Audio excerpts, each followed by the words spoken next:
मुंबईतलं प्रतिष्ठित असं पद जे आपण जर मानलं जातं ते महापौर पद आहे आणि या महापौर पदाचं दालनात सध्या आपण उपस्थित आहोत. आपण जर पाहिलं तर याच खुर्चीवरती नेमकं कोण बसणार याची उत्सुकता जी आहे ती सगळ्यांनाच लागलेली आहे. कारण सध्या आपण गेली 25 वर्ष जर पाहिलं तर शिवसेनेचा महापौर जो आहे तो या ठिकाणी बसायचा, परंतु आता मात्र भाजप पक्षाचा महापौर जो आहे तो या दालनात बसणार आहे आणि त्याची रंगरंगटी जी आहे ते या दालनाची आता सुरू झालेली आपल्याला पाहायला मिळते. मुंबईचा महापौर कोण अशी चर्चा सगळीकडेच आपल्याला पाहायला मिळते. पुढील आठवड्यात मुंबईचा महापौर जो आहे तो मिळणार आहे. पुढील 48 तासात महापौर पदाचा चेहरा जो आहे तो समोर येईल आणि त्यानंतर ही संपूर्ण निवडणूक प्रक्रिया जी आहे ते मुंबई महापालिकेमध्ये राबवली जाणार आहे.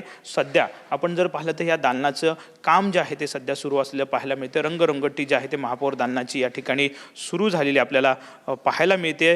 ज्या पद्धतीने आपण जर पाहिलं तर मुंबई शहरातलं महापौर पद जे आहे ते खूप महत्त्वाचं आहे.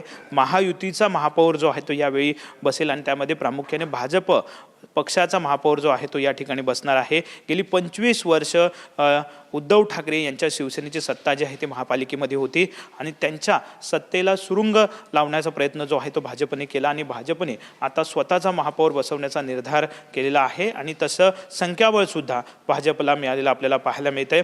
आणि येत्या पुढील आठवड्यामध्ये हा भाजपचा महापौर जो आहे तो या ठिकाणी विराजमान होईल आणि त्याच दालनाची रंगरंगोटी जी आहे ती सध्या सुरू असलेली आपल्याला पाहायला मिळते. कॅमेरामॅन रोहन सोबत विनायक डावरुंग, ट्विन मराठी, मुंबई.